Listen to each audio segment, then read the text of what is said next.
It's time to play Eventing Manager. Compete against your friends for your country and win prizes using the fantasy football-styled Eventing Manager game.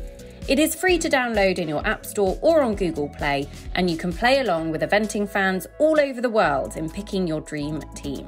Pick carefully though, your $10 million budget sounds big, but you'll want to spend it carefully. Or if you prefer, you can let the computer do the picking for you. Once you've selected your team, then don't forget to check out the featured leagues to be in with a chance of winning some amazing prizes. For more information, go to www.echoratings.com.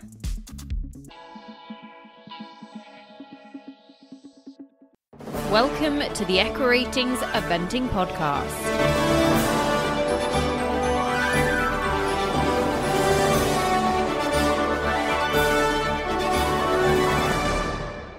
Welcome to the Echo Ratings Eventing Podcast. And listeners, as part of our Bicton coverage, we wanted to take you behind the scenes with some of the people that will be tackling Bicton this week. The competitors, of course it is.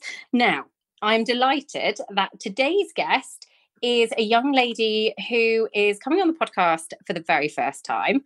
She is an absolute star of the future. She is competing in the under-25 long format 4-star, her first run at the level, but she has had huge success at junior young rider level. She's been an individual medalist at 2 young rider European championships, and we are delighted to welcome her onto the show. Alex Kennedy, thank you so much for joining us. Hello, thanks for having me. It is a pleasure. We are looking forward to picking your brains and finding out a little bit more about you and what you're looking forward to at Bicton this week. So listeners, we will set the scene for you. It is Monday evening. I am talking to Alex at 7:30, and then we're going to be recording our main preview shows. And Alex, I think things have been, well, I imagine things are fairly hectic for you guys getting ready to leave. Yeah, it has been a very busy Monday. My sister has been away at Belsay doing the junior 2-star for the last week, and she's had a really good week, but we only have one horse box, so she got back on Sunday afternoon, and we've done a quick unpack and repack. I've been repacking all my stuff today. Me and my sister are, we like to have our own things. We do share, but we like to have our own kits of stuff, so we know we've got everything. So yes, it's a complete empty and repack, so that's been happening today, but it is done now. So I'm feeling a lot more prepared now. Is the excitement kicking in, or are you feeling a bit nervous? Yeah, the excitement's definitely kicking in now. I'm definitely a person who sort of thrives on preparation and sort of feeling packed and ready for things. And so all week I would normally spend gradually packing the lorry, and so I know that by Sunday I'm completely good to go. And so having to cram it all into one day it goes against the grain of what I would normally choose to do. So, but now it's done, I feel I am actually quite excited for the week. I'm really excited to get down to Bicton, because it's nice to go somewhere that you know, but it's sort of at a level it hasn't done before. So it's quite sort of exciting and new. So it's going to be really, really interesting to see what they've done there. Yeah, I have to admit, we're all sort of waiting with bated breath, aren't we? Because it's Bramham at Bicton, but it's a totally new feel. It is amazing that Cheddington Equestrian are on board and are sort of supporting them. Helen Weston, her team have done an incredible job in making it happen. And my God, at the minute, we really need people to make things happen. So set the scene for our listeners in terms of your setup. Because am I right in thinking you're Hampshire, so the south of England? Yeah, so we're just south of Winchester in Hampshire. So, pretty far south. So that's my home yard. My mum has run a yard there since before I was born, and I'm the eldest of 4. And then I have sort of set up my own business there and run the yard there with my sort of competition horses, as well as liveries and sort of a mixture of liveries and schooling horses, a bit of breaking and producing. So it's sort of a real mixture, but it's a really great base, really, really accessible. We can get to lots of places from there quite easily. And it's really nice to be at home as well, around sort of your family and work. You know, I work with my sister and several other girls, and it works really well. Yeah, no, that sounds ideal. And so you and your sister are both into horses. There's 2 more. Are your other 2 siblings keen or not so keen? No, so they're my two brothers. So there's me and then my two younger brothers, Harry and Todd, and then Charlotte's the youngest at 18. And no, the boys are, well, they did ride when they were younger, and but no, they are not into horses anymore. They're far more agricultural. Harry is an agricultural contractor, and Todd works for another set of agricultural contractors. So they like to think that they have nothing to do with the horses and that they don't know anything about horses. If you ask them a question about it, they deny all knowledge. So they stay well away. I'm not going to lie though, useful to have agricultural contractors in the family when very you need useful. them. Very useful. Yeah, absolutely. Tell us a little bit about Global Milchem JJ, who is your ride at Bicton this week. So Global Milchem JJ, well, he's known as JR at home. He is a very cool little pocket rocket. He's only 15.1, so he's very small. And I was very lucky to get the ride on him. He was bought by Ellie Guy, who's my long-standing supporting owner. She owns 2 horses with me. And she bought him from Global Event Horses in Ireland from Chris Hunt and Brian Morrison. And JR had been produced by them, so produced by Brian, up the levels. And he did, for Ireland, he did 2 4-star shorts and then did the 4-star long Nations Cup at Buccalow at the end of 2018. And then Ellie bought him that winter. So then I had him from the beginning of 2019. So he's really, really cool. And when you look at him, he doesn't look like much because he's a really lovely horse, but he's so small and sort of compact, and you think, oh, can he jump those big fences? But he is amazing when he jumps, and he really lives for the jumping phases. Cross country is his thing, and he's a very good show jumper, and we have to tame him on the flat. He moves very nicely, but he gets quite excited, so it's just trying to keep him calm for that phase. But yeah, the jumping is definitely what he lives for. I love that he is such a little pocket rocket and only 15.1. He is amazing. He honestly is. I don't know. I was, before him, I had my young rider horse Gandalf, who was much bigger. He was sort of close to 17 hands and a real sort of rangy type, and made everything feel very easy. And then down onto JR, who also makes things feel very easy, but it was a real sort of shock to the system for me, and requires a lot different way of riding to sort of what I'd got accustomed to. So he's been really good for me, and he's taught me so much. And I just feel really lucky that I get to ride him. So he is quite experienced, but and the Global guys have done a really good job with him. And yeah, it was me sort of taking over the reins and making sure I could ride him in the way that he was used to, but also sort of make him mine in the same way. So it's been a real learning curve for me taking over an experienced horse. But I'm still trying to make sure I push the right buttons. But I feel like we've really formed a good partnership now, and I just absolutely adore him. He's so busy when you're jumping him and doing things with him. He's very switched on, and you don't need to touch him really. And in the yard, he's like a Labrador, and he's honestly the best. But you can take him anywhere, leave him anywhere. You can give him to anyone, and he's so perfectly behaved. You wouldn't think it when you're riding him. You'd think he'd be a bit of a nut job, but he's not at all. So yeah, he is quite special. He sounds it. He really does. And actually, you make a really valuable point. So you've produced a lot of horses yourself up the levels. And so then to take on the ride on something entirely different that, yes, has been there and got some experience, but actually you still have to figure out how they like to be ridden and find a partnership that works for both of you, and make him yours as well. So it makes, I guess, it's really special, but it's also extremely educational, because you're at that kind of stage in your career, and the under 25s class is, hopefully forging a really long and successful career. And he's going to be a great part of that for you.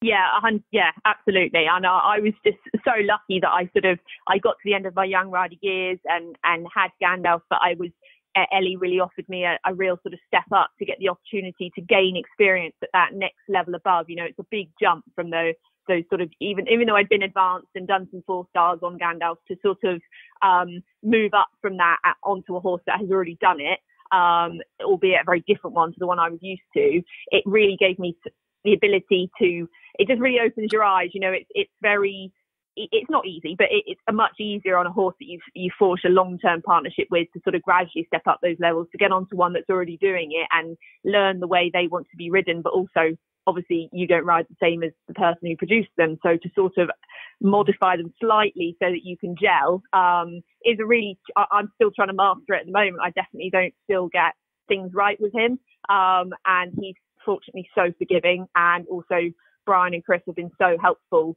in sort of guiding me on how, you know, the best way to sort of get to grips with him. He's not actually that difficult. He's just different. And it's just been a really good learning curve for me. And I'm really lucky that Ellie gave me the opportunity to do that, because you can stay very on, if you've just got that one good horse, you know, you stay very one tracked on, and knowing how that horse goes, it doesn't really help you sort of learn to ride a majority of different horses. And obviously they all are so different. And I really like to be able to get them going in the way that they want to be ridden within reason, rather than try and channel them to the way I know how to ride. And JR is definitely one of those, because he is small and he's incredibly scopy and he's so brave. But he can't be ridden the same as a great big 17 horse could, because he runs off that sort of adrenaline and that, not speed, but sort of quickness to do the job he does at the size he is. And he, you know, when he jumps around across country, he feels like he could jump anything. Like he's just bottomless pit of scope. But you look at him and you think, gosh, how does he jump those fences? And I think it's just trying to acquire the right skills to get the best out of him, because he is a horse that's probably operating at the very top end of his scope, rather than a bigger horse that maybe finds things a bit easier. Yeah, that makes a lot of sense. And Gandalf, who you mentioned, is Lisangle Cavaletti B, I take it? Yeah, sorry, yeah, it's his show name. Yeah. That's right. I mean, it's a mouthful. I'd call him Gandalf too.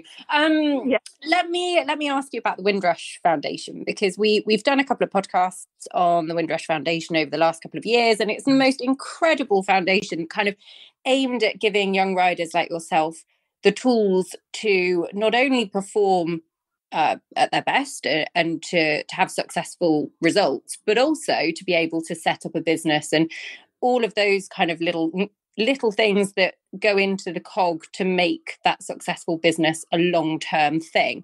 Tell me a bit about Windrush, because you were one of the first intake, weren't you?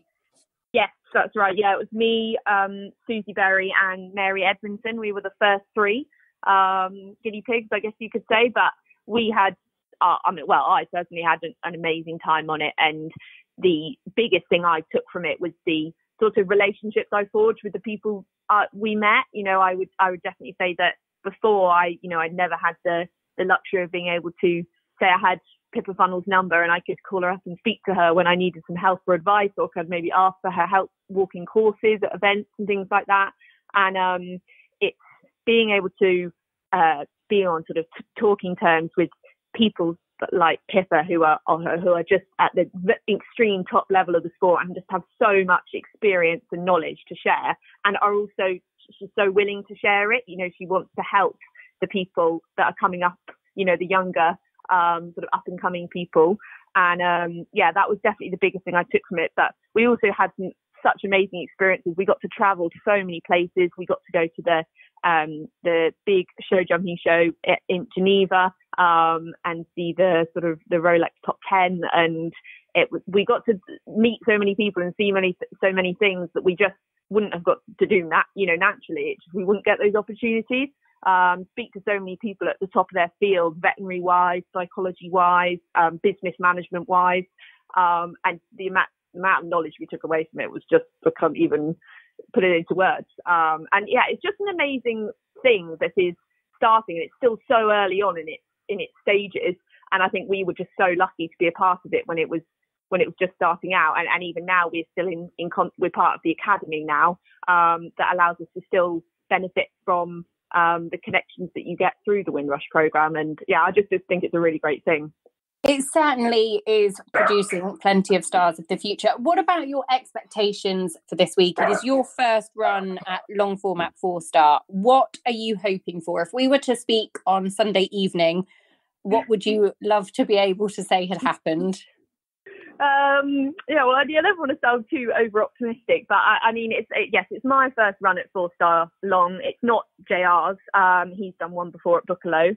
But so we're going into it with the aim of getting our first qualifying MER towards our 5-star qualification. So at the end of the day, the most important thing is that I come away with that.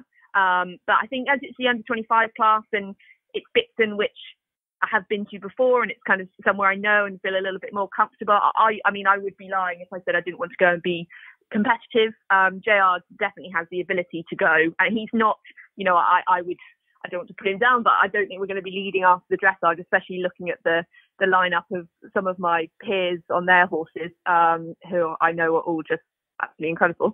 But if we could it would be really nice to get a really good test. We have broken into the 20s when we've run through 4-star tests. We did the AI at Bicton the year before last, where they ran the 5-star test, and he posted a 29 there. So it would be really nice to break into the 20s. And he's definitely capable of that, if we can keep a lid on it.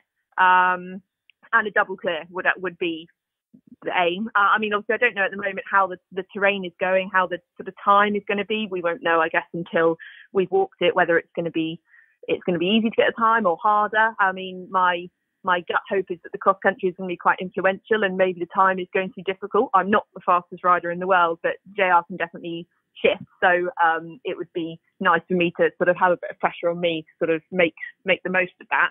And I'd always hope for a sort of influential cross country to give us a chance to move up after the dressage and be in the mix. So yes, I mean, my dream would be, well, not my dream, but a really good aim would be a sub-30 dressage and a double clear inside the time if it's going that way. But definitely with a competitive time.